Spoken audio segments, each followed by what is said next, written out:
Bom, vamos lá, vamos começar. Não deu para fazer o que eu queria na abertura aqui, mas no final a gente coloca de novo. Então, a gente está reunido aqui do IPCE para dar continuidade aos nossos estudos que a gente vem realizando sobre o autismo, na visão espírita, e também na visão mais biológica, acadêmica. Foi apresentado pela Ana Cláudia. E hoje a gente vai ter uma apresentação do grupo do PCE, Marcos Felipe, Newton, e eu também em alguns momentos, para a gente apresentar como é que é a nossa metodologia de trabalho, como é que a gente faz essa, vamos dizer, essa colocação para poder a gente conseguir os resultados que a gente obtém no tratamento. Eu estou um pouco lento aqui, porque eu estou na dúvida se está no ar ou não. Acho que eu estou fazendo alguma coisa errada aí, não sei exatamente o que é, não. Deixa eu ver aqui. Acho que é isso. Acho que agora deu certo. Bom, então é isso. A gente vai ver hoje a nossa metodologia. O Marcos Felipe vai iniciar a apresentação, e aí o Gleito faz alguns comentários, e eu, eventualmente, também, se tiver alguma coisa a acrescentar. Os demais também podem participar, pode fazer alguma pergunta ou fazer comentários relativos ao tema, né? Quem tiver pelo YouTube ao vivo também pode fazer as perguntas, que a gente pode também respondê-las.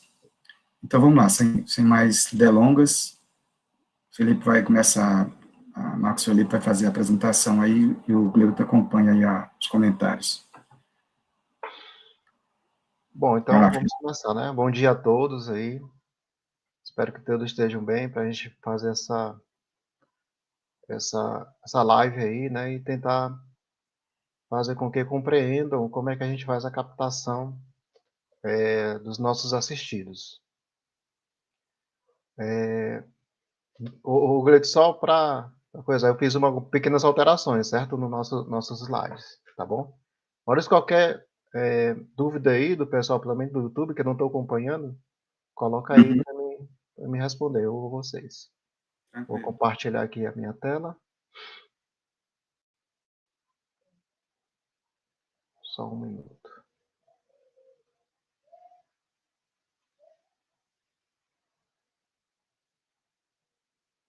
Estou conseguindo ver aí? Sim, Felipe, tudo certo. Tudo ok, então? Ok.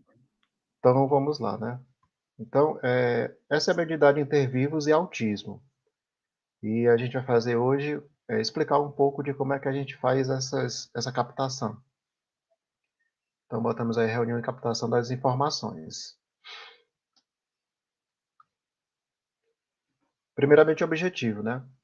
O objetivo da habilidade inter vivos é colher informações necessárias para que se possa usar como ferramenta para o tratamento dos assistidos, nos nossos casos autistas, né?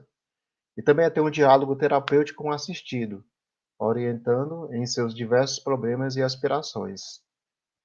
Então, esse é o objetivo geral aí, né? A gente colher durante uma sessão mediúnica todas as informações para que a gente possa fazer esse tratamento terapêutico. Logicamente que a gente não faz em uma só sessão, né? A gente vai colhendo e à medida que a gente for pegando essas informações, a gente vai tentando aplicar da melhor forma ao assistido, para que ele compreenda toda essa situação. E também Felipe, não. Oi. Felipe, se Diga. você quiser ligar a câmera, acho que pode ser legal. Não estou vendo aqui a câmera. A tua câmera, só ligar. E quando faz a apresentação, ele desliga automaticamente a câmera. Pronto. Beleza. Então pronto. Então esse é o objetivo, né? Como eu já tinha dito, né?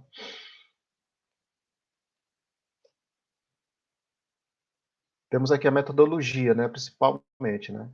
Que é utilizando a metodologia mediúnica de Allan Kardec das reuniões de captação das informações dos assistidos, utilizando os seguintes participantes: coordenador, os médios e os dialogadores. Aqui também a gente envolve também a família, né? A gente vai explicar já já por que envolvemos isso. A gente diz que a metodologia parte de Allan Kardec porque todas as reuniões é baseada de como Allan Kardec fazia, né?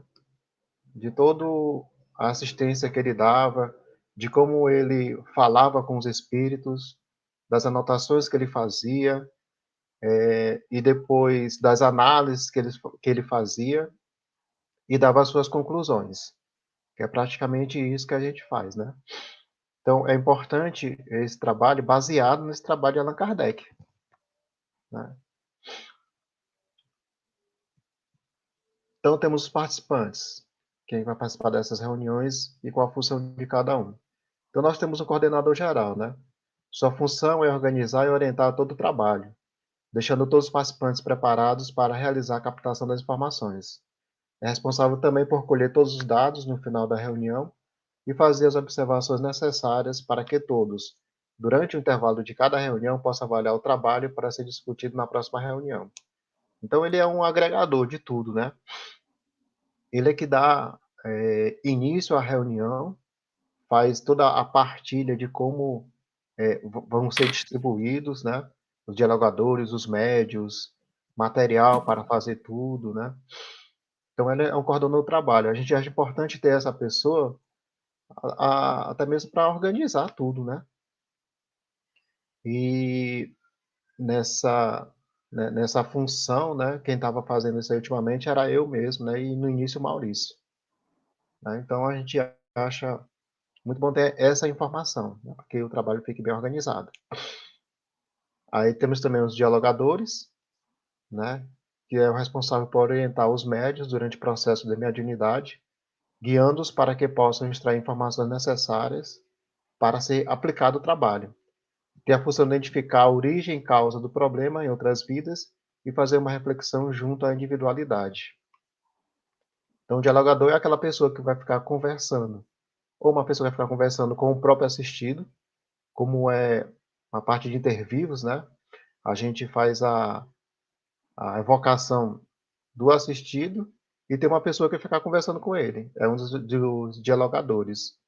E outros dialogadores vão ficar com outros médios para orientar também aquela vida. Principalmente, ver quais são quais são as percepções dele, né? Como é que ele agia, né? Quais são, quais são as suas dúvidas, suas dores, suas emoções. Então, ele fica anotando isso daí e guiando ele dentro dessa forma, né? De trazer dados necessários para que depois a gente possa juntar e conversar com o assistido. Alguma dúvida aí? Alguém quer completar alguma coisa, Gleuton? Essas duas funções? Até agora tá tudo ok.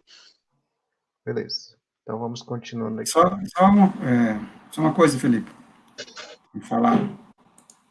Sim. É interessante a gente falar aqui para o pessoal que está aqui, nem tanto, mas para quem vai assistir depois, porque essa trilogia que a gente fez sobre o autismo e mediunidade intervivos, né, é importante porque se alguém, né, algum grupo espírita ou mesmo um grupo de pesquisa quiser seguir a nossas experiências, então a gente está passando meio que como fazer, né, um manual de procedimentos para realização das captações com esse objetivo. No caso específico da gente, do autismo, mas nada impede que também seja utilizado para outros problemas de ordem parecida.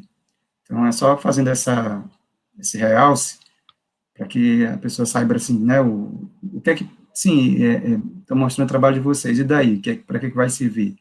Então, além de servir para o tratamento em si das pessoas, essas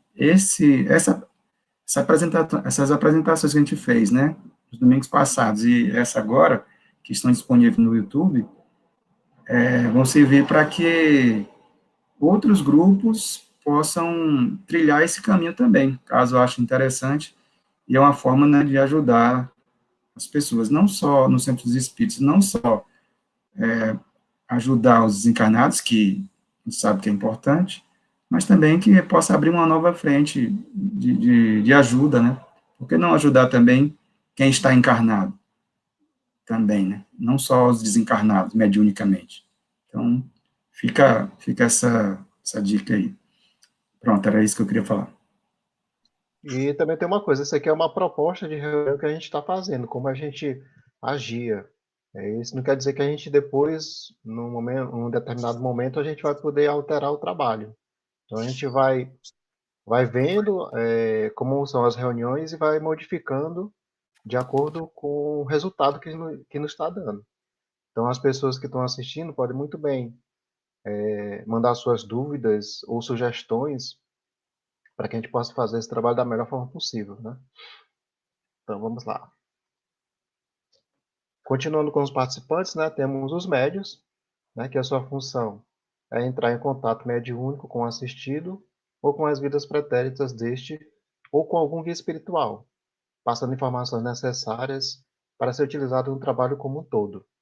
Então, o médium, né, com a sua mediunidade geral, a gente faz uma evocação e o médium da comunicação. Essa comunicação pode ser ou do assistido, né, no caso, que é o vivo normalmente, pode ser de uma vida pretérita dele, né? Ou pode ser a informação realmente de algum guia espiritual, tentando dar uma informação a mais para que a gente possa ser guiado um pouco, né? Geralmente a gente faz isso também. A gente tenta evocar um guia, né? Ou o guia do próprio assistido, ou o guia geral da reunião, né? Que a gente sabe que toda reunião tem um guia, reunião médica tem um guia, exatamente para poder orientar o trabalho da melhor forma possível. Né? Então, todos os médios ficam prontos, né, para que isso aconteça. Especificamente, a gente utiliza um médio para poder fazer a captação do assistido. Geralmente, a gente escolhe um, né? Os outros não. Os outros, as evocações realmente são livres, né? São livres. E o dialogador vai conversando com eles, né? Uma informação, o coordenador dele, ele também pode ser um dialogador, né? Ele pode fazer as observações gerais do que está acontecendo, né, durante esse processo, mas também ele pode servir como um dialogador também. Depende da função de cada um, como as pessoas vão estar ajustadas no início do trabalho, né? E temos também os familiares, né, que participam também disso. Então, os familiares são os responsáveis pelo assistido. Pensamos que é necessária a presença dessas pessoas para que fiquem próximas do trabalho realizado e do interesse que estão tendo com os seus. Então, é muito importante a família se envolver nesse trabalho. A gente acha de extrema importância porque eles fazem um acompanhamento também, né, do que está acontecendo. A gente passa um feedback, a gente determina algumas reuniões para passar o feedback para eles, né? Mas só que eles não ficam na reunião mediúnica, né? Geralmente eles vão para outra sala e a gente desloca uma pessoa para fazer um tratamento espiritual com eles, né? Tratamento espiritual ou alguma coisa no Evangelho, né? Geralmente a gente abre o Evangelho e fica lendo. Então essa é uma forma de a família estar conectada ao trabalho, ali perto, né? Vibrando, para que esse trabalho possa sair bem. Aliás, mesmo porque eles têm interesse, né, nisso, né? Que eles sabem das dificuldades que há com os seus, né? E temos também um sujeito, o assistido, que é o sujeito-alvo, né? Que é a pessoa que a gente está dedicado ao trabalho, né? Então, é a pessoa que será trabalhada no processo mediúnico, que sofre de algum problema no caso do autismo, né? A gente sabe aqui. Então, é uma pessoa lá que tem algum problema e a gente, através da reunião mediúnica, o evoca, né? E a gente tenta captar todas as informações para que possa ajudá-lo, para que ele possa ter melhoras, né? Ou ser curado. No caso do autista é meio impossível, mas não só do autismo, a gente pode tratar outras pessoas, né? Alguma dúvida aí, pessoal? Alguém quer fazer um comentário sobre esses 3 participantes aí?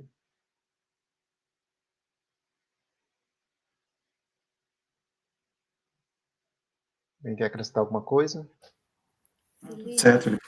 tá me Opa, ouvindo? Tá Diga, dando para Mara. ouvir? Sim, É só uma observação, assim, que eu percebi de alteração do início das reuniões para as últimas que a gente teve, né? Antes de parar sim, de ter os encontros presenciais, assim. No começo eu percebia que havia vários pares, alguns pares de médium e dialogadores, e cada um ficava com a ficha de um assistido, não é isso? Havia um isso. médio e um dialogador para cada assistido, mas eu lembro que nas últimas reuniões, não sei se foi na última ou em mais de uma, que optou-se por ter apenas um assistido durante a sessão, e aí todos os pares de médiums e dialogadores captavam informações da mesma pessoa. Você lembra? Assim, foi uma alteração na metodologia do trabalho que aconteceu, não foi assim? Foi assim, Mara. Foi assim. No início É era. só essa observação que eu estava Ok, Mara, levando. obrigado pela sua observação. É isso mesmo. No início a gente colocava cada par de médio dialogador com um assistido, mas isso não trazia benefícios assim gerais, né? A gente via que ficava meio bagunçado. E na hora de a gente tentar fazer uma avaliação, né? Aí ficava muita informação, né? Desencontrada, né? E a gente não sabia de quem estava falando o quê. Então a gente resolveu fazer em alguns minutos, 20 minutos, só com um assistido. Então todos os médios, todos os dialogadores estavam disponíveis por aquele assistido, que também estava sendo dada a comunicação dele, né? Tinha um dialogador com o assistido, né, na evocação dele, e os outros dialogadores ficavam com os outros médios captando ou um guia espiritual ou as vidas anteriores dele, né? E no finalzinho, quando a gente terminava, o trabalho era só dele. Então, cada um ia partilhar o que foi que aconteceu, né? E as observações. Então, é isso mesmo, Mara. Obrigado aí. E assim, interessante destacar, né, nessa metodologia de ter todos trabalhando para um só assistido, como as informações se encontravam no final, né? Como convergiam às vezes para uma mesma conclusão lógica, vários médiums captando informações diferentes, como na montagem de um quebra-cabeça. E no fim a gente conseguia chegar a conclusões lógicas mais eficientes, né, do que tendo vários assistidos sendo captados simultaneamente. Isso. Mas é questão do trabalho, né? À medida que a gente vai trabalhando, a gente vai vendo o quanto pode modificar. É como eu disse, essa proposta que a gente tem de como fazer isso, essa é uma proposta, né? A gente pode modificar, né? E de acordo com cada reunião, a gente pode fazer essas alterações. Não tem problema, não. O importante é que a gente consiga fazer com que os resultados, né, possam influenciar diretamente no assistido. Então vamos lá. só uma coisa. Eu achei importante, é muito legal a observação, realmente, essa mudança de metodologia. Realmente eu achei que melhorou mesmo para poder organizar melhor, né, para ficar todo mundo falando a mesma língua, né, tratando o mesmo caso. E aí, só que eu pensei aqui o seguinte, pode, nos nossos ouvintes aí, principalmente quem não é do grupo, pode ficar na dúvida assim, mas como, né? Que vai ter 3, 4 pares, médiuns e dialogadores evocando a mesma pessoa. Aí a pessoa pode ficar na dúvida se é um depois do outro.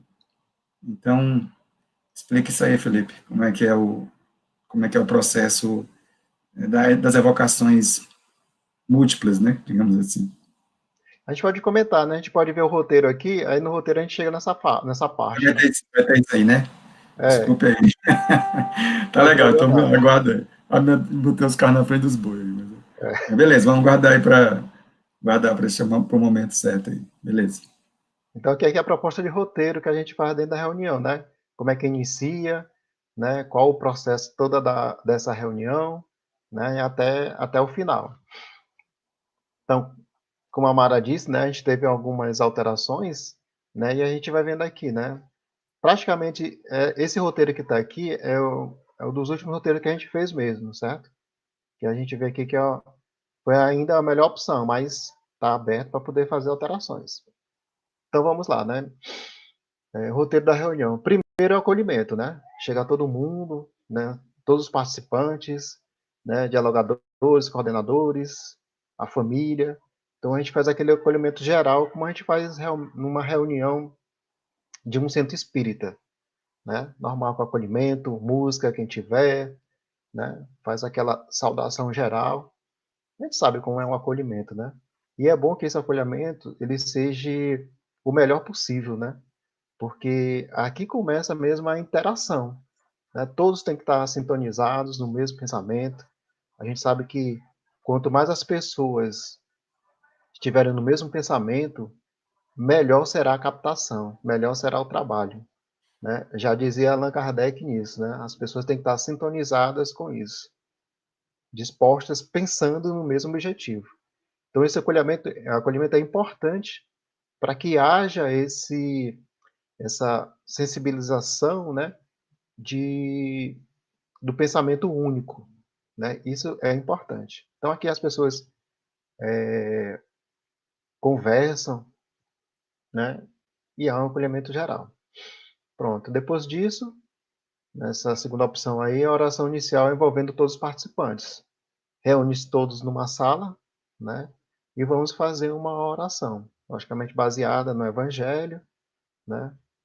E aí também é dado o foco realmente do trabalho e que as pessoas possam ficar sintonizadas com isso. Então, geralmente, alguém escolhe uma leitura do Evangelho, né, e vamos fazer a oração inicial.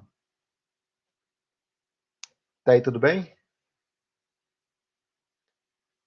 Então, a terceira parte aqui é formação de um grupo com os familiares e uma pessoa de apoio a eles, onde será realizada uma evangelização. Ficarão em outra sala para esse trabalho. Como eu falei sobre os familiares, né? Os familiares eles não participam da mediúnica, né? A gente viu que se eles forem participar, pode haver alguma intervenção deles, querendo saber mais informações, né? E como tá tratando realmente daquele ser que eles amam, né? Pode ser que atrapalhe um pouco e fiquem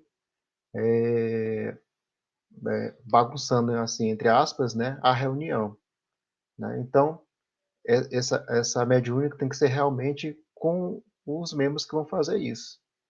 Então, os familiares são dirigidos a uma outra sala e lá há um processo de evangelização com ele. Geralmente é lido um evangelho a uma pessoa destinada só para isso. Então, ali eles tentam estar em sintonia com um trabalho em outra sala da mediúnica. Beleza? Eu acho importante as pessoas verificarem isso, né? É importante do familiar estar ali presente também. Verificar que o trabalho está sendo feito, né? É importante que eles façam isso, porque senão eles entregam simplesmente, né, para a gente e não há uma participação efetiva deles. Então, eles têm que ver que o trabalho está sendo realizado, né? Eles têm que estar ali presente. Não é necessário o assistido estar, né? O assistido pode estar em casa, eles podem deixar com outra pessoa, ou pode vir uma pessoa só, o pai ou a mãe, ou o responsável direto, ou os dois, né? O importante é que se envolva a família nesse trabalho. Isso aí é o mais importante. Para que eles também possam verificar isso e houver também transformação nele. Porque geralmente a família, né, do assistido, a gente sabe que as famílias não são perfeitas, né? Que há sempre confusões ou não tão de acerto, não entendem muito bem como o assistido está reagindo dentro de casa, né? Então esse é um trabalho também para isso, para conscientizar as famílias. Alguma dúvida, alguém colocar alguma coisa em relação à família? Ana Cláudia? Eu queria só comentar um pouquinho em relação à formação do grupo com os familiares, né? A gente percebe que, nesse momento, né, todo o grupo, tanto o grupo da pesquisa, de tratamento, como os familiares, todos eles se reúnem, né, naquele período do evangelho e inicial, né, com oração, e, a, e após feita os médiuns, coordenadores e dialogadores, né, eles passam para a sala de reunião da reunião mediúnica, e os familiares, né, com aquela pessoa, né, que vai passar um evangelho e vai fazer sala, né, digamos assim, né, com os familiares, enquanto o período da reunião mediúnica está sendo ocorrido em outro lugar. Somente essa consideração mesmo. Beleza, então vamos partir para frente, né? Então, o quarto ponto aí é o preparativo para a captação, né? Material, posicionamento dos médios e logadores. Os familiares vão para uma sala, né, em si, e o restante do grupo que vai fazer o trabalho vão partir para a sua sala também, mediúnica, e ali se realizará os preparativos para isso. Então, temos que ter o material necessário para isso, que seriam as folhas, né, para provável psicografias, material de gravação, celular, outra coisa para poder gravar, lápis, né? É todo o material necessário que a gente vai utilizar, certo? E o posicionamento dos médios e de logadores. O que é que a gente está fazendo com isso? A gente tenta logo colocar um dialogador com o médio, né, para ficar perto. Que na hora de ele dar, na hora de o médio fazer da evocação, o dialogador já está ali pertinho para começar a orientar, né? Não surgir um dialogador assim e vai lá naquele não. A gente já deixa o par montado, né? Exatamente com aquelas pessoas que também possam estar mais alinhadas, né? Ou não, né? Depende do caso, né? Mas geralmente o coordenador, ele sabe disso, né? Ele sabe quais são... Ele tem que conhecer os seus médios, principalmente. Eu acho importante isso, porque ele sabe da capacidade de cada um, né? E uma coisa importante do médio é que ele seja um médium experiente, né? A gente não vai colocar um médium aprendiz para poder fazer isso. Não, porque ele tem que ser o mais experiente possível, né, para ter tranquilidade, para poder passar as informações, né? E então a gente vê isso, né? Os médios com os dialogadores e o coordenador fazendo todo esse processo de organização aí. Aí temos o quinto aqui, que é comentar sobre a análise das comunicações obtidas assistidas à reunião anterior. Então, a primeira coisa que a gente faz é fazer uma análise geral, né, de como é que está o caso. Até mesmo para as pessoas ficarem atentas, né? E principalmente aquele dialogador que vai conversar com o assistido também tá ligado, né, com o que está acontecendo com ele, né? A gente sabe que na semana a gente faz também esse processo, né, de avaliar como é que foi o trabalho e tentar reunir algumas coisas ali para que no trabalho que a gente fizer, no próximo trabalho, seja o melhor possível, não começar do início, né? Então a gente está sempre fazendo isso. Então a gente pega esses primeiros minutos, tenta juntar, né, tudo que já aconteceu, né, para poder fazer a evocação. Logicamente que talvez a gente não tenha feito isso nos últimos trabalhos, né? Mas eu acho que é uma alteração também que a gente vai fazer. Antes a gente chegava e já ia com os médios a fazer a evocação, puf, né? Aí ia ter geraria várias informações e a gente não sabia muito bem como tratar essas informações, né? Então a gente vai mudar para isso, que é nesses primeiros momentos, né, fazer uma análise, já vem com a análise, né, e faz uma observação do que está acontecendo. Ok? Alguém quer comentar mais alguma coisa?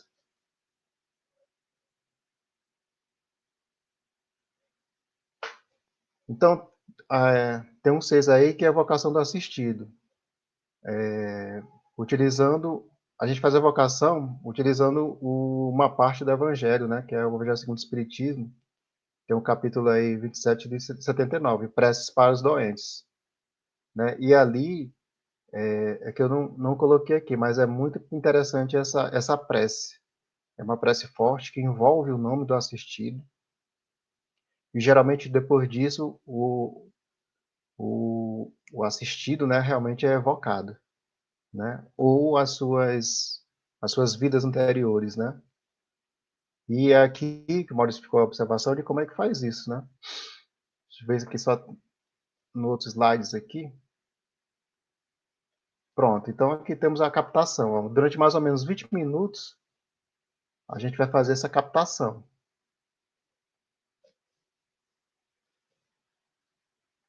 Uma captação durante mais ou menos 20 minutos, terá 2 captações, ou uma terceira se houver.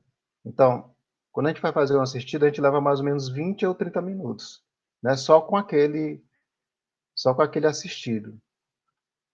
Então a gente posiciona um dialogador com o assistido, vai ficar ali, e os outros dialogadores, né, perto de cada médio, né? E quando é evocado, né, a princípio, o assistido já começa a falar, certo? E automaticamente também os outros médios, eles já entram em contato com as vidas anteriores daquele assistido. Talvez as pessoas fiquem sabendo assim, mas como assim, né? A gente também não sabe, né? Mas há um processo, eu acho que na parte mais espiritual, né? Que eles fazem esse direcionamento. O incrível é que cada médio ele fica com uma fase pretérita do assistido. Então o dialogador ele já faz esse meio de campo entre eles, né? E tenta juntar várias informações. O trabalho do dialogador nesse momento não fazer uma terapeuta no naquele médico que está com uma vida pretérita, né? O que tem que fazer ali é pegar informações, principalmente as informações emocionais, de como é que ele vivia, de como é que ele agia, né? Quais os sentimentos que ele tinha, né? E isso aí é que a gente vai colher informações para depois juntar e ver como é que é o, as, a, como é que é os sentimentos do assistido hoje em dia. Depois a gente vai pegar essa informação e tentar comparar, fazer alguma relação com isso, né? Então é isso. Cada médio vai pegar uma, uma vida pretérita dele, né? E vai tentar fazer isso. Eu não sei se era isso que o Maurício queria que eu falasse, né? Mas a princípio é isso. Era sim, porque né, como são vários médiuns, né, vários dialogadores, e um só paciente, então o esperado, né, para quem não conhece o processo, quem não participa da mediúnica, é que fosse um de cada vez, né, um médium de cada vez, terminou um, vai o outro. Não, mas são simultâneos, se tem 3, 4 médiums, todos eles vão obter comunicação referente ao mesmo assistido. Aí, geralmente, como ele falou, vidas separadas, ou um dos médiums faz a captação do momento atual, né? Da personalidade dele atual, que está ali junto ao processo lá de tratamento do autismo, a situação dele, então ele vai falar um pouco de como ele se sente na vida atual, enquanto espírito, né? Então é isso aí, são simultâneos mesmo, não é uma coisa de cada vez, não. É uma coisa que é mais generalizada. Agora, tinha uma coisa que eu queria falar, mas acabei esquecendo. Deixa eu ver se eu me lembro aqui. Que era um complemento, era um complemento disso aí. Mas tá bom, daqui a pouco eu lembro, eu peço para falar. Eu posso ser até que eu vou falar agora, né? Em relação ao médium, né, em si, ele faz essa comunicação via psicofonia, né? Eu acho para quem para quem está aprendendo a parte espírita ou não entende, né? O médium, ele dá essa comunicação através da psicofonia, ele fala, né? O espírito vem e fala através do médium, ou pode psicografar também. Existem os dois casos, né? Se ele não der a psicofonia falada, né, ele vai escrever através da psicografia. Então, o dialogador também tem que estar atento ao que ele está escrevendo, né? Às vezes, tentando ler ali e fazer alguma pergunta inerente ao que ele fala, né?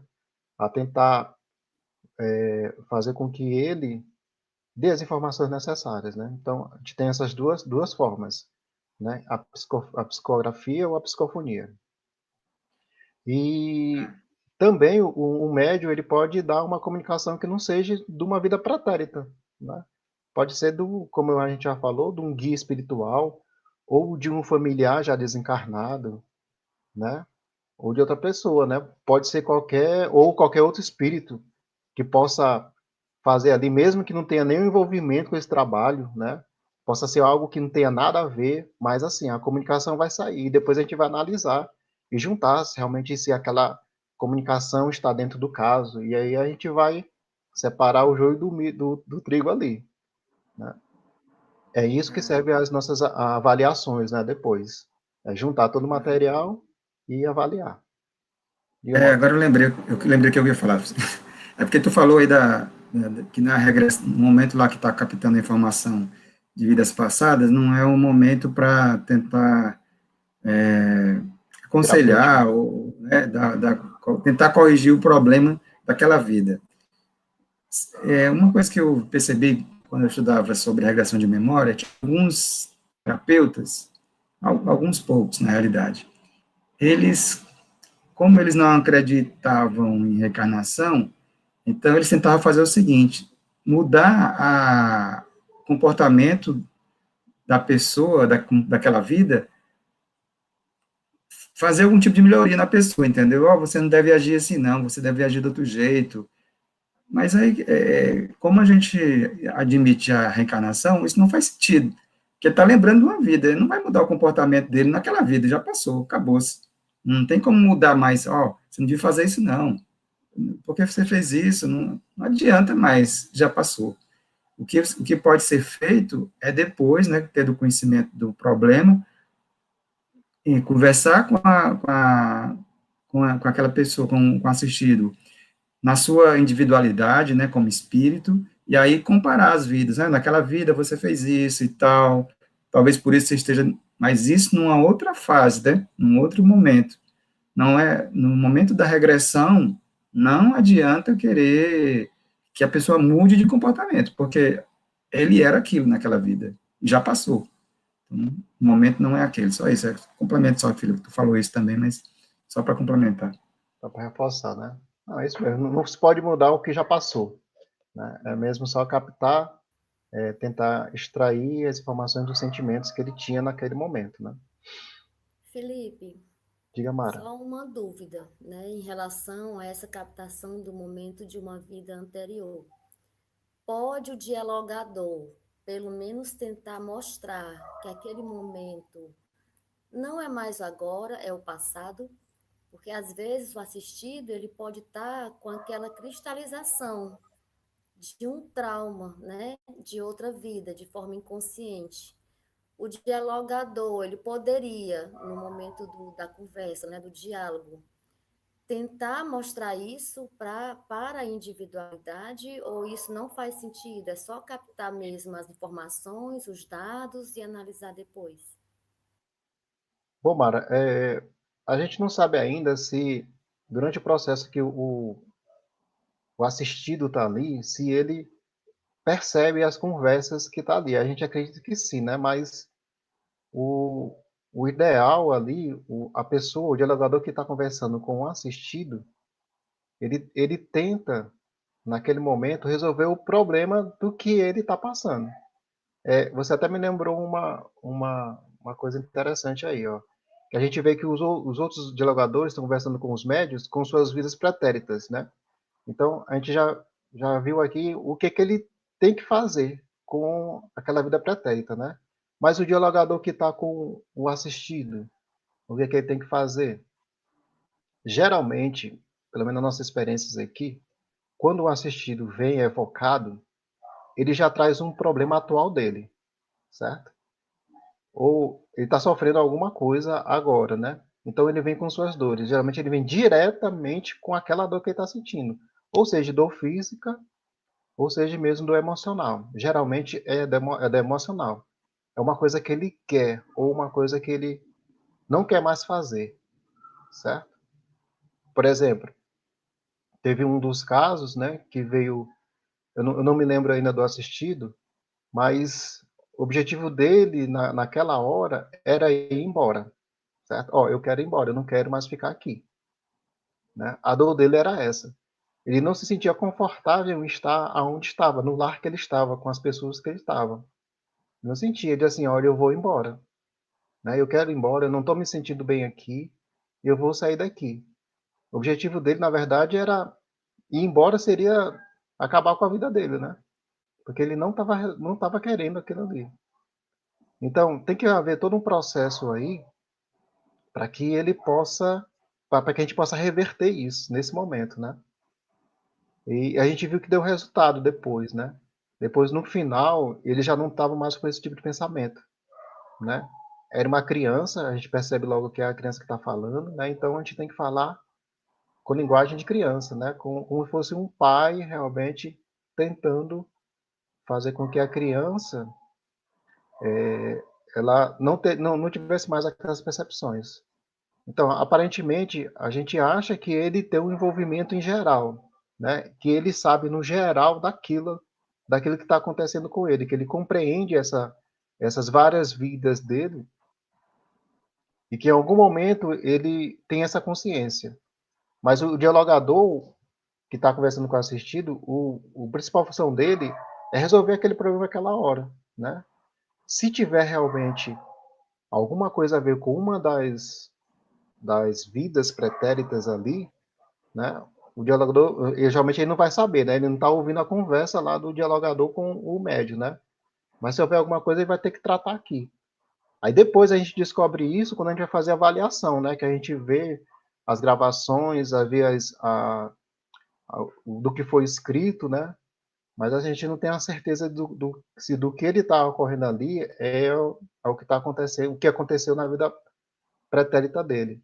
Algumas vezes a gente identificou que algumas ações, né, algumas atitudes que o assistido tem, foi realmente a atitude de alguma vida passada dele. Ele ainda está com isso dentro dele, né? Principalmente assim, violência, né? Geralmente o autista, tem autistas que são violentos, né? Mas por que que ele é violento assim? A gente viu numa das captações, né, de uma vida pretérita dele, que ele era muito agressivo, é como se ele estivesse numa guerra. E o objetivo dele era sair daquela guerra, né, sair vivo. Então, ele matava as pessoas, rapaz, de uma forma. Ele gostava do sangue, gostava daquele negócio, daquela violência. Então, quando a gente foi falar com ele, né, ele mostrava isso também, né, que às vezes ele agia daquela forma, batendo, ele não sabia por quê, ele queria bater nas pessoas, queria quebrar tudo, né, era violento e não sabia o porquê. Então, nesse mesmo dia a gente pegou essa essa captação dessa vida pretérita, né, e chegou a relação, né. E o médico, logicamente, que não sabia, o dialogador que estava conversando com o assistido, não sabia que tinha essa parte, né, tentou convencer ele a ser mais calmo, né. E isso aí, eu acho que fez um efeito danado, porque depois os familiares foi ver que ele já estava menos agressivo, né, e que se comportava de uma forma melhor, já não agredia, né, chorava pouco. Isso aí foi uma grande melhoria. Eu não sei O se Maurício, respondi, então, Mara. falar. Eu já estou com a mão cansada de ler. Pronto, pode estar aberto agora. Vou baixar aqui. Tu quer falar alguma coisa antes, Gleice? Pode falar. Eu ouvi aí o comentário da Mara, achei bem interessante. Uma coisa assim que eu queria acrescentar é o que a gente percebesse que a regressão, você está tendo contato não com a pessoa do presente, a gente está tendo contato com memórias. Então, quando ele recorda essas memórias e passa a agir com aquelas memórias, né, através do médium, você não vai mudar o passado. O que você pode mudar é a concepção dele do que passou, como acontece nas reuniões convencionais, que os dialogadores, né, eles vão procurar conversar com aquele espírito, fazendo entender que tem um novo olhar, um novo prisma em relação de toda aquela situação que aconteceu com ele. E procurando, né, também pouco a pouco, levar ele daquela memória para uma memória mais atual. Eu achei muito interessante essa pergunta da Mara, porque é tanto que os pesquisadores, os que utilizam desse método de regressão, né, eles também já vão certos de que eles vão tratar de somente memórias. É somente que estão ali guardadas e que essas memórias muitas vezes prejudicam, né, você ainda devido ter colocado nele um comportamento, um pensamento mais agressivo, então ele foi levado a dar continuidade, né, às existências dele, daquele mesmo formato, daquela mesma percepção de mundo que ele teve naquele período, né, que aquilo aconteceu. Então, vai trazer, dar uma perspectiva para ele. Isso vai trazer, digamos, ele vai fazer uma associação da memória dele com uma nova perspectiva, né, em que o dialogador vai trazer aquela pessoa, vai conversar com ele, vai mostrar para ele um novo meio. Como ele não vai estar, como o assistido ele não vai estar, aquilo é somente uma memória, um período que ele está ali, ele vai começar a, digamos, refletir. Aquilo ali vai servir como algo para refletir e provavelmente, né, na reflexão existe, eu percebo, nas reuniões que eu tenho percebido, é que aquilo ali parece que gerava como uma reflexão no assistido e aquilo ali era que trazia as melhoras. Só até aqui meu comentário. Beleza, é isso mesmo. Para ser bem sincero e honesto, né, a gente ainda está tateando, né? Nós estamos tateando, são suposições, não existe quantidade ainda de testes ou experiências suficiente para a gente afirmar categoricamente. O que o Felipe falou, o que o Gleice falou, o que você também falou, Mário, é o que a gente vê na experiência, é o que a gente vê no dia a dia. Então, as coisas estão mais ou menos sendo direcionadas para isso. A gente podia comparar como o Gleice falou agora, para os casos de regressão de memória. Tem casos regressão de memória, que determinado problema desaparece só no fato da pessoa relembrar. Então, se você tem um determinado trauma e você relembra numa regressão de memória aquilo ali, só aquilo ali já como se fosse uma trava que desbloqueia e já tem, às vezes, até uma cura mesmo. Você tem um bloqueio muito grande e aí com aquela rememoração ali, ele já recupera, desbloqueia aquela trava que estava na cabeça dele. Uma coisa que, agora sim, vai muito, o que o Gleidson, o que o Felipe falou também, está tudo certinho. Agora, vai muito de cada um, com a habilidade do dialogador de conduzir o problema. Pode ser de uma forma, pode ser de outra. Tem que conhecer o todo, né? Para poder fazer com uma determinada coerência.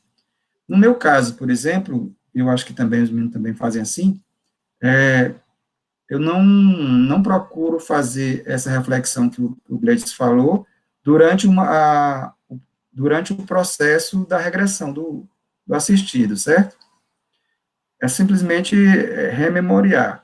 Quando eu quero fazer a regressão, aí eu como que evoco a personalidade atual ou o espírito dele, para poder olhar aquelas informações como uma terceira pessoa, não na pessoa da regressão, entende? Não naquela pessoa violenta, que quer sangue, que não sei o quê, porque aí fica meio jogar palavras ao vento. é melhor você trazer ele para a vida atual, ou ele como espírito, e aí ele enxergar o problema como uma terceira pessoa. Só naquela vida você fez isso, tá vendo? Então, agora procure fazer diferente, porque assim, aí você vai conversando, mas trazendo para ele que ele veja como uma terceira pessoa, e não no momento que ele está regredindo. Mais ou menos isso. Mas ainda nós estamos ainda, né, procurando uma melhor forma. Acho que se a gente entender como é que funciona, então você pode fazer de diversas formas, né? De um jeito ou de outro, mas acaba dando um resultado parecido. Mas cada um pode experimentar ou fazer de uma forma que acho que é melhor, não tem problema. Aí é como Jason, você ia falar, falou, né? A Jason? gente está nos tateados, né, para poder a gente ir alcançando, enxergando mais o que é que pode ser feito. Uma coisa que eu queria só comentar aqui é, por exemplo, nos tratamentos convencionais, em questão de trauma, eu vou falar, digamos que vou dar um exemplo de um rapaz que ele teve um acidente automobilístico e aí ele perdeu a função das pernas, né, paraplégico, e nesse caso ele passou um ano, né, sendo tratado, e uma forma dele superar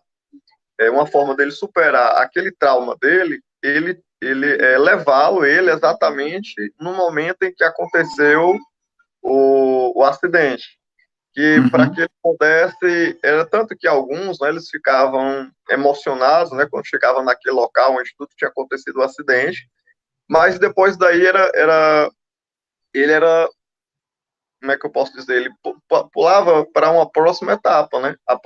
Então eu comparo essa questão dos traumas nas vidas passadas também como uma forma de tratamento, né? No sentido que ele vai rever o trauma Sim. dele e ele vai dar um pulo, né? Um próximo passo. Só isso mesmo. Jason ia falar, Jason?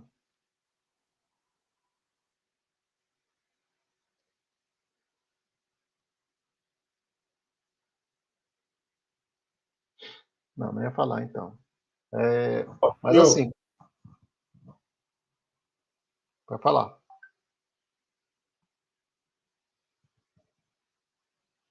Jason? opa, tá dando para escutar? Sim. Eu acho esse projeto muito importante. Assim, a, a memória, eu acho que seria muito importante se no processo de preservação da memória de todo o processo, vocês têm os dados dos pacientes, dos familiares, os coordenadores, o pessoal que faz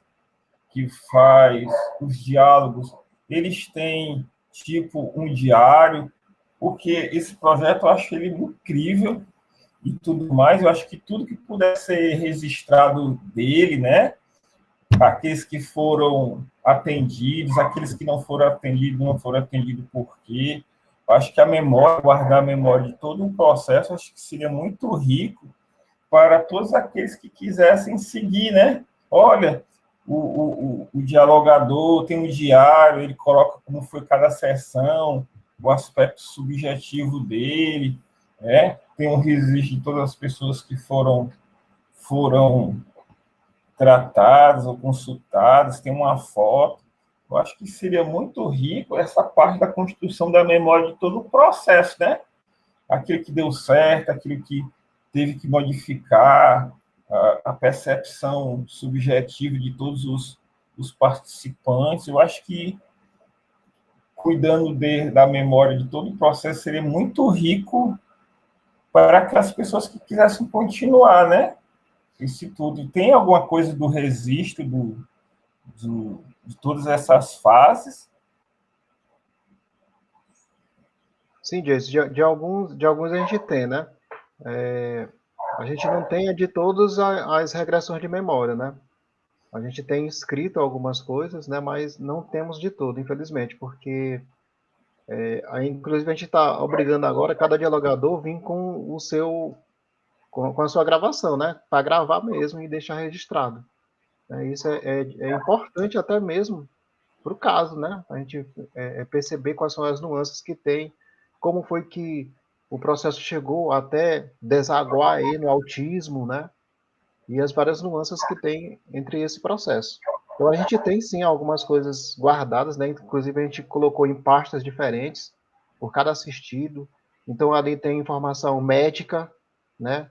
Do assistido, quem são os familiares, desde a primeira reunião que a gente teve e toda a evolução dele, né? É tanto que a gente está fazendo avaliação de um dos casos, né? Que a gente faz isso na sexta-feira. Então a gente pegou todos os dias lá que a gente teve captação com ele, né? Mas o objetivo daqui para frente é fazer com que esses dados sejam os mais fiéis possíveis e todo mundo gravar tudo. É importante ter isso daí. Até mesmo no futuro, né? Tipo assim, tem um caso parecido, aí você já vai lá, né? E já vê como é que você obteve uma resposta melhor para o assistido. E assim vai, né? Aí a gente tem uma experiência que a gente, com o assistido, a gente conseguiu fazer com que ele melhorasse em 3 meses, né? Com a experiência que a gente está lá, a gente pode mudar isso, o próximo pode ser em menos tempo, né? E assim a gente vai juntando esse histórico daí. Isso é muito importante. É só um detalhe, por exemplo, um caso parecido que a gente pode se espelhar, ou pelo menos tomar como inspiração, são os casos do Hermínio Miranda, né, que ele fez tanto no diálogo com as sombras, que ele tinha registrado os diálogos com os espíritos, e também com aquele caso lá que é diversidade dos carismas, né, que ele tem um registro bem apurado do que ele experimentou com aquela médium lá. Então, eu acho que é fundamental, já você falou, porque para não ficar mais um, tipo assim, tem uma reunião mediúnica. As reuniões mediúnicas, vamos lá, são milhares que acontecem no Brasil, talvez, né, por semana, por mês, mas a quantidade de registro é muito pouco, se é que tem, né? Então, você tem lá um monte de gente, médium, fazendo um monte de trabalho, mas não tem registro do que aconteceu, do que é que foi feito, qual foi o resultado, de forma que fica praticamente impossível de você fazer qualquer tipo de estudo com o que é feito hoje. Teria que mudar a cultura dos centros espíritas para disponibilizar esse material, fazer o... Então, o que a gente quer fazer, o que a gente não quer fazer é isso, né? Fazer por fazer. É fazer, registrar o máximo possível, para depois a gente poder tirar conclusões seguras. E quem quiser depois seguir o caminho, vai ter informações para colher, né? Pega lá, foi feito assim, aconteceu isso e tal. Quantos foram que deu certo, quantos foram que não deu certo, quantos que a melhora foram radicais, quantos que a melhora foram superficiais. Todas as informações que a gente puder tabular, eu acho que é importante. Principalmente no nosso caso, que não vou dizer que é o pioneiro, porque a gente sabe que ninguém sabe o que acontece por aí. Já tive notícias que tem outros grupos que também trabalham assim, mas é um dos primeiros mesmo. Então, a gente precisa registrar o máximo, sim, para poder fortificar, né? Deixar mais forte as conclusões. É isso. Eu acho que esse trabalho é um trabalho pioneiro. Eu acho que você, o Felipe, acho que deviam registrar, assim como memórias, os primeiros passos, aonde foi que vocês tiveram a ideia, né? Todo esse processo que eu acho muito importante junto com tudo isso, porque aqueles que quiserem dar seguimento, ter todo esse processo da memória, né? Começou o quê? Começou em São Paulo, tiveram ideia de, de fazer todo esse processo com outro grupo, o desenvolvimento, né? As mudanças. Eu acho que vocês que são pioneiros nisso, que começaram isso, anotar, né? Anotar as memórias, os processos, os erros e acertos para aqueles que vêm agregar, né? Tá aqui um roteiro como foi no início, as pessoas que tiveram os primeiros passos, porque isso é muito importante, né? Era só isso Com mesmo. certeza. Beleza, Jéssica. Show.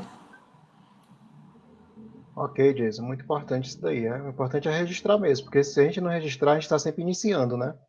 sempre iniciando, e não vai ter uma conclusão muito legal de tudo, né? A gente está sempre voltando ao trabalho, né?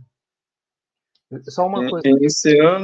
Iniciando e às vezes até permanecendo na mesma estaca zero, né? Porque é como o Maurício falou, sem dados e sem a gente fazer registros, a pessoa pode acabar girando em torno de uma mesma coisa, não vai ter tipo uma certa evolução, porque os registros é que dão um norte, né? Apontam, foi feito assim, aconteceu desse formato, foi feito daquele jeito, aconteceu naquele outro formato, é uma forma, é um guia, né?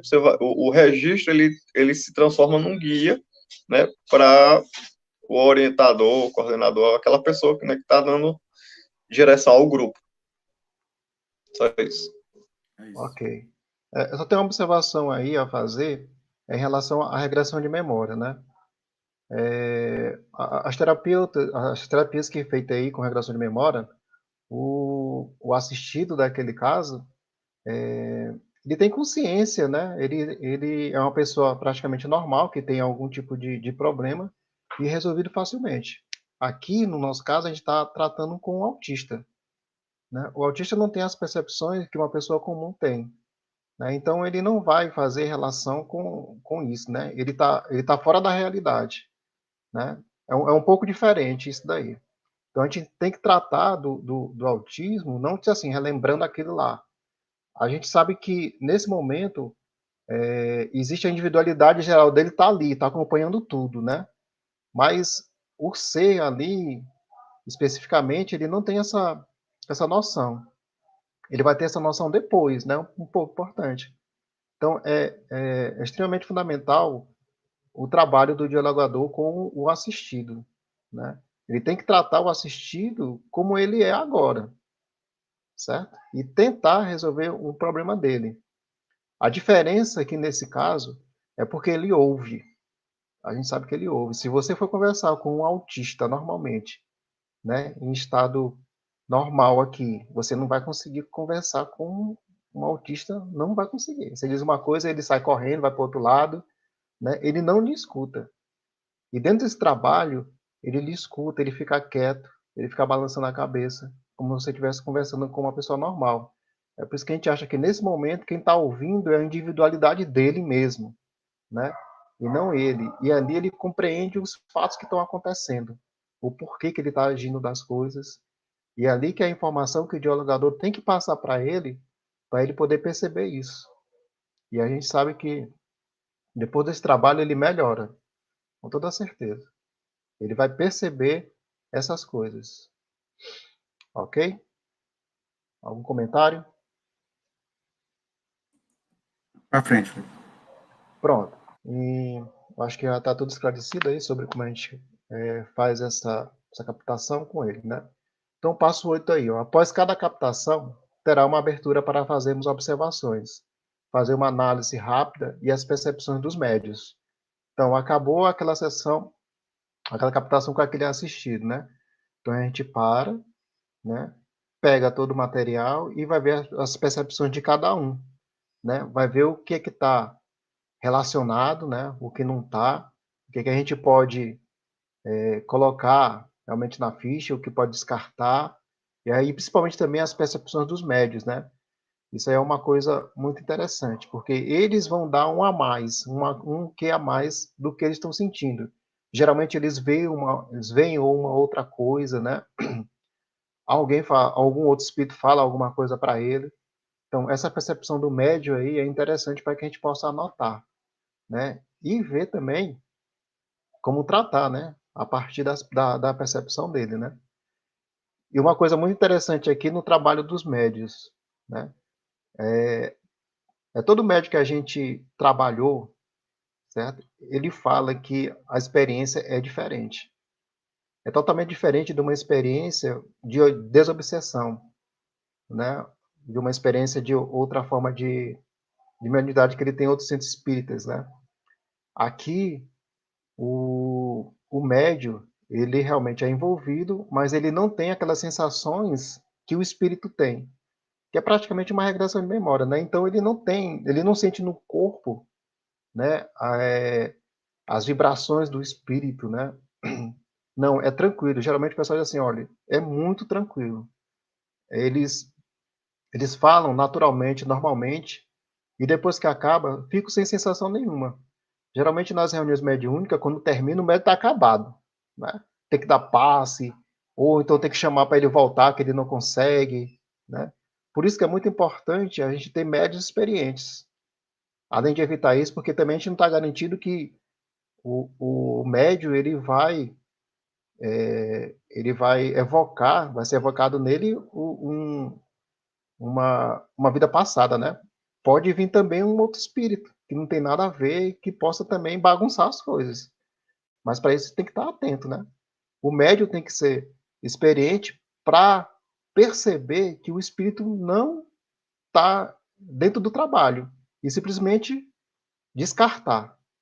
Olha, você não faz parte desse trabalho, vai embora, certo? Então é muito interessante a experiência do médium nesse caso, né? E os relatos que os médios nos passam também são muito importantes, né? O que eles veem, né? Qual a percepção dele. Eu acho isso muito interessante. Fica realmente também dentro dos autos do que a gente anota, né? Para que a gente possa dar uma melhoria no trabalho. E comentar isso, os médios aí que estão ouvindo aí, querem fazer alguma pergunta sobre esse trabalho? Tem alguma pergunta aí, Maurício, já?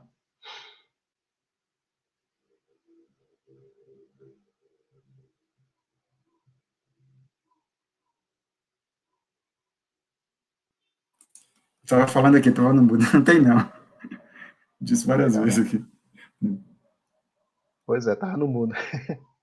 Sim, então vamos para frente, né? Então, como estava dizendo, né, há uma abertura ali mesmo, né, na sessão quando termina o trabalho, para a gente fazer uma análise rápida geral e essa percepção do médium. Aí, isso a gente faz com um assistido. Depois que termina essa parte de captação, né, que faz uma observação, a gente parte para outro assistido. Aí é a mesma coisa que a gente faz no início, faz a prece, a evocação, como é um novo trabalho, né? Com outro assistido, a gente vai fazer tudo as mesmas coisas. Geralmente, em uma sessão dessa, a gente pode atender 2 assistidos, ou um, depende do tempo, né? Ou 3. No máximo, a gente faz com 3, no máximo. Mas depende muito de como a sessão está se desenvolvendo, né? Às vezes a coisa está muito ligada, muito concentrado, e a gente tem que deixar fluir, tem que deixar seguir, né? Então, isso, a percepção do coordenador, né, que está vendo tudo isso daí, ele é que vai dizer se continua ou não, como é que está o trabalho, né? Ele tem que também ter essa percepção aí. É importante o coordenador para ver isso, para ver cada médio e tal.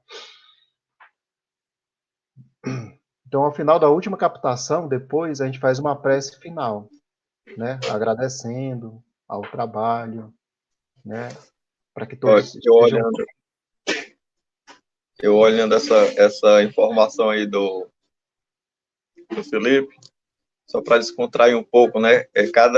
Cada dialogador olha por si, né? E o coordenador olha por todos. Mas é isso mesmo. Mas tem que ser, né? Alguém tem que estar observando o trabalho, né? Porque senão vai ficar A muito. gente entende que cada pessoa tem o seu pensamento, tem a sua linha de seguir, não que esteja errado, né? Mas sempre é bom, mas se não tiver um coordenador para seguir numa linha ali, uma hora um vai seguir de um lado, outro vai seguir pelo outro, o outro vai seguir pelo outro, não que esteja errado, mas vai um pouco atrasar o desenvolvimento. Então é necessário realmente, né, um coordenador para dar um norte, né? Seguindo. Porque tem que estar tudo dentro do objetivo do trabalho, né? Saiu do objetivo do trabalho, né? Já não faz isso, né? Então, é por isso que tem que ter muitas pessoas do médio, né? Do coordenador, de todo mundo tem que estar atento ao trabalho, né? Porque, assim, o assistido, ele é muito sensível, né? Ele é muito sensível. Então, qualquer coisa que acontecer ali de errado dentro da reunião pode afetar mais ainda, né? Então, ele pode até ter mesmo uma piora do que ele está vendo, né? Então, esse trabalho tem que ser muito bem direcionado para atender o assistido. O objetivo é que o assistido fique bem, que ele saia dali tranquilo, né? Que ele volte lá para o lugar onde ele está, né? Seja mais tranquilo. Por falar em lugar que ele está, né? As pessoas têm geralmente uma dúvida, né? De como é que estará o assistido nessa hora, né? Eu sei que a gente já falou várias vezes aqui sobre a mediunidade intervivos, né? Que a gente capta o espírito de um vivo. Geralmente o pessoal quer saber como está nesse momento o vivo, né? O que ele está fazendo? Se está dormindo, está acordado, né? Aqui a gente não se preocupa com isso. Não se preocupa com isso. Simplesmente a gente faz a evocação e a gente não quer saber se ele está dormindo, se ele está acordado, se ele está jogando futebol, né? Ou se ele está lá se danando. A gente não quer saber. Aliás, a gente nunca perguntou isso à espiritualidade em geral ali, né? Simplesmente vem e a gente conversa com ele. A gente não tem interesse em saber o que ele está fazendo, não. Afinal, isso aí não é o nosso objetivo, né? Nosso objetivo é fazer com que o assistido melhore. Não sei se o Maurício quer falar mais alguma coisa sobre isso, Maurício. Sobre como está o vivo nesse momento. Não, você tá certo, você falou tudo aí. Não tem. Tá tranquilo, é isso mesmo. Beleza, né? Então estamos ali no 9, né? Ao final de cada captação será feita uma prece final, geral, de agradecimento a todo o trabalho, né? Agradecer a todo mundo que participou dessa conversa, né? E depois juntar todo o material escrito e gravado que será recolhido pelo coordenador. Geralmente o coordenador ele vai ter essa função de colher todos esses dados, né? E fazer uma análise geral durante a semana. Logicamente enviar os dados para toda a equipe para que eles também possam analisar. É importante que cada dialogador que fez a sua gravação possa fazer a transcrição desse trabalho, né? Porque também juntar tudo para o coordenador, acho que fica meio inviável. Mas ele vai ter a função de juntar todos os papéis, tudo que foi feito, né? E tentar dar uma analisada geral e mandar para as pessoas analisarem durante a semana, né? Ou durante aquele intervalo de tempo entre uma reunião e outra, para que no momento que chegue de novo aquele assistido, a gente tenha aqueles 15 minutos para conversar sobre a análise geral de como é que está andando o caso. Alguma dúvida aí?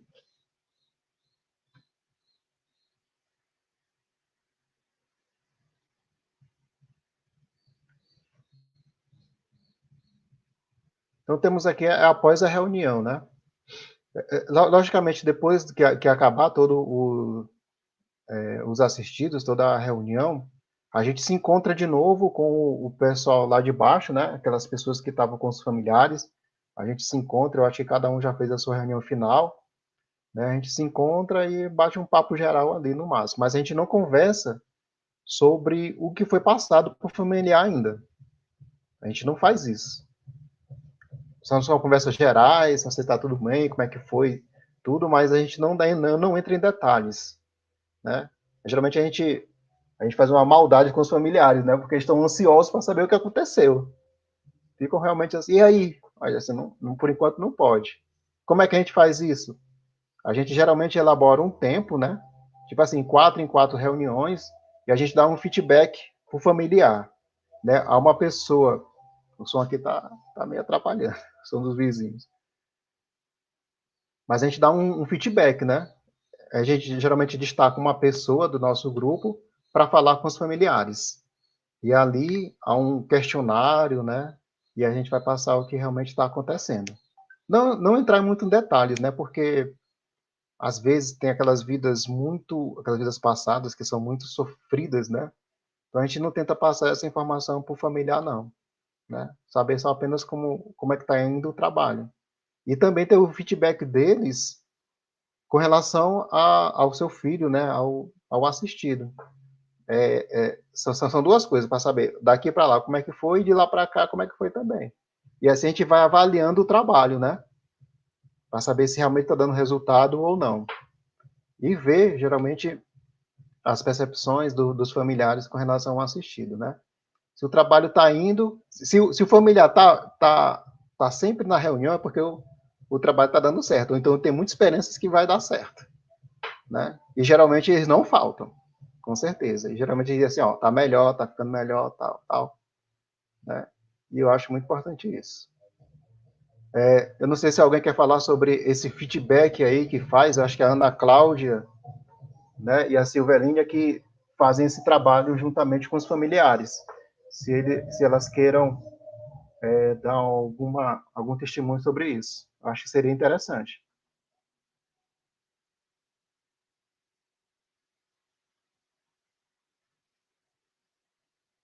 Alguém? A Silvelina, no momento, ela está com um quadro um pouco gripal, tratando, ela não está em condições de comentar. Ana Cláudia quer falar algum comentário sobre isso?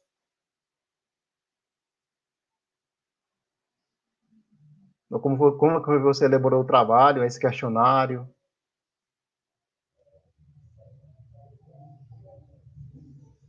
Se não quiser, é só dizer. Não, pronto. Então, outra aqui também está com um problema aqui familiar aqui com os meninos. Não, mas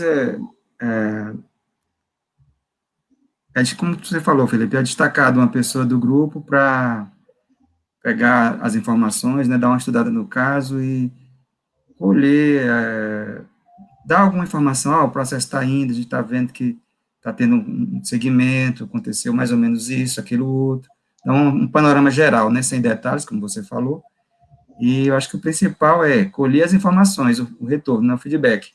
Só ali como é que está fulano, né? Como é que está? Teve melhora? Qual é o estado dele agora? E a pessoa vai dar aquela informação que a gente precisa também para saber se o caminho está indo no caminho certo, né? Uhum. E geralmente o que tem acontecido é que, pelo menos nos que eu vi, né, nos feedback que eu vi, na grande maioria, acho que todos, né? Todos os feedback dão conta que houve melhoras.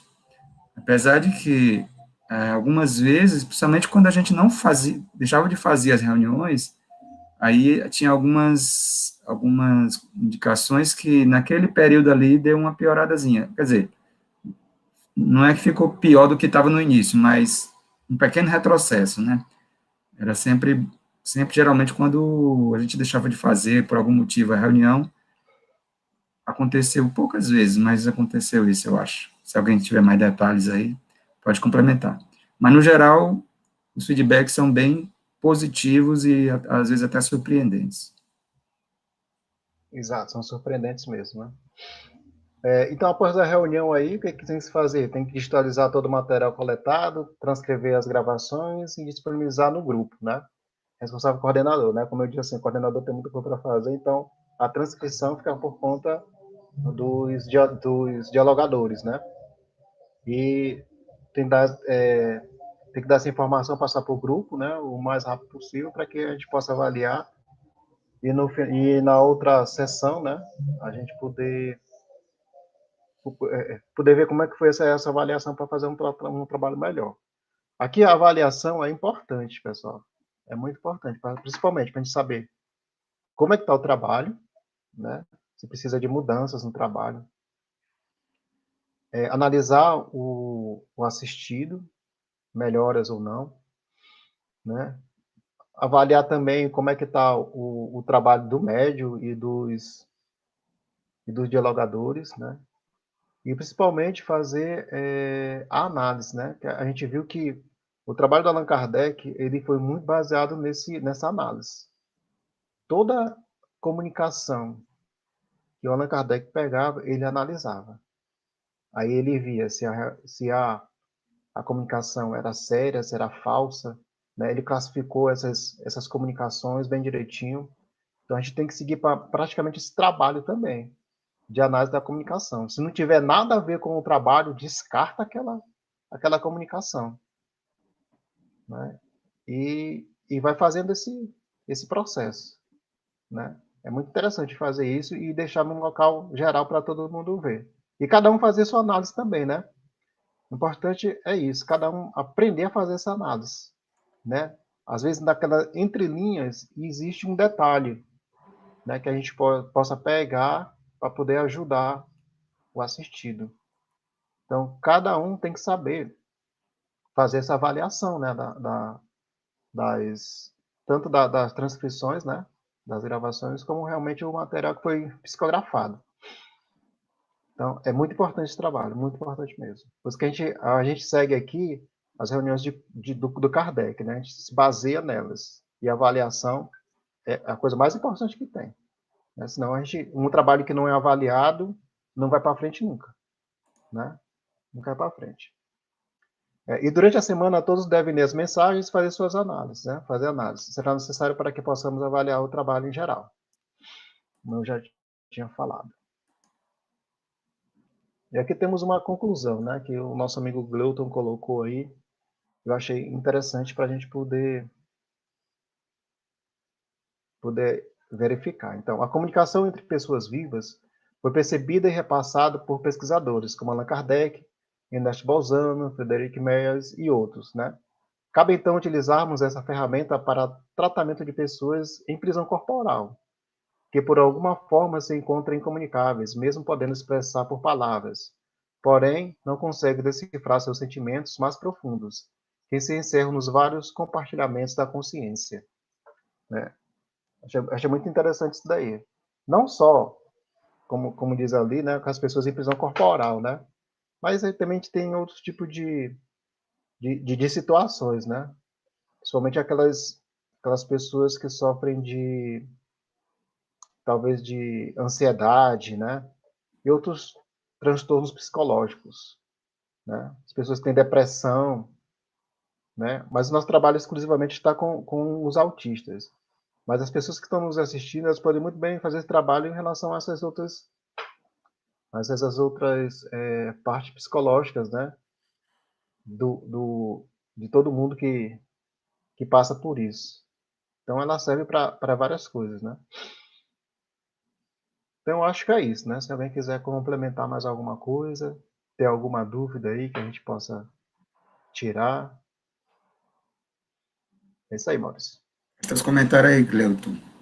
Comentários finais aí. Quero dizer que o trabalho aí do Felipe foi de maestria.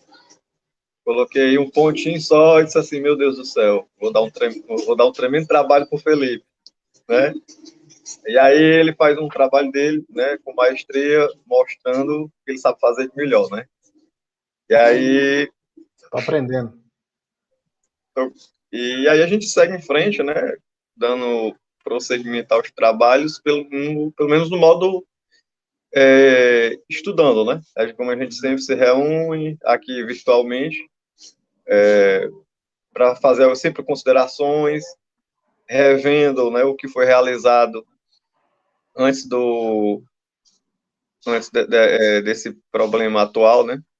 Uhum. E tá ótimo. Essa frase aí tu estava inspirado, né, Gleuton? É porque, assim, eu não estava sozinho, né? A ideia sempre... Estava inspirado aí, Aí acontece. A gente sozinho não consigo fazer nada. Tá. Legal. Beleza, mas alguém quer mais complementar alguma coisa?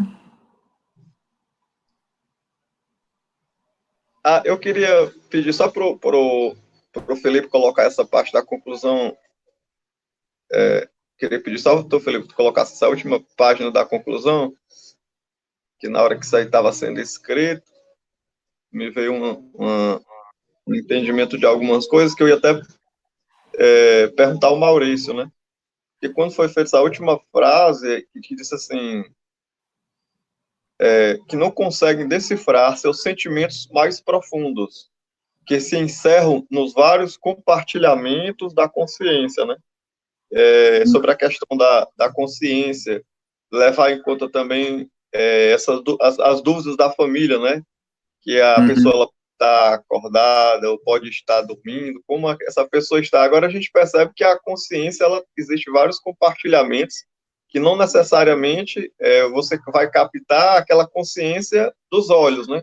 Em que a pessoa vai estar ali se movendo, e aí não é essa, exatamente vai captar do espírito uma parte da consciência que não está, digamos, em atividade naquele momento, né? Então, eu achei isso bem interessante, queria perguntar se tu tinha alguma informação sobre isso, né?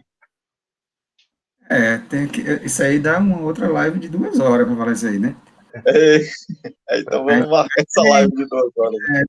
Tem 2 artigos que eu escrevi sobre isso aí, que dá para enquadrar aí.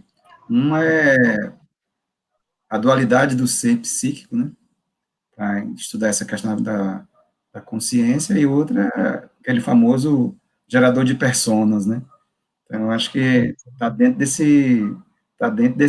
dessa decifragem aí, de entender como é que são esses vários compartilhamentos da consciência, né? Consciência, nós temos várias consciências.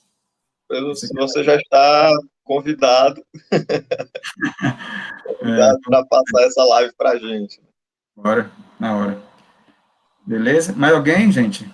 O dado avançado da hora. Mara, Jason, Ana Cláudia aí. Eu vou encerrar. Antes de encerrar aqui a gravação, eu vou tentar passar de novo o vídeo, que no começo não deu certo.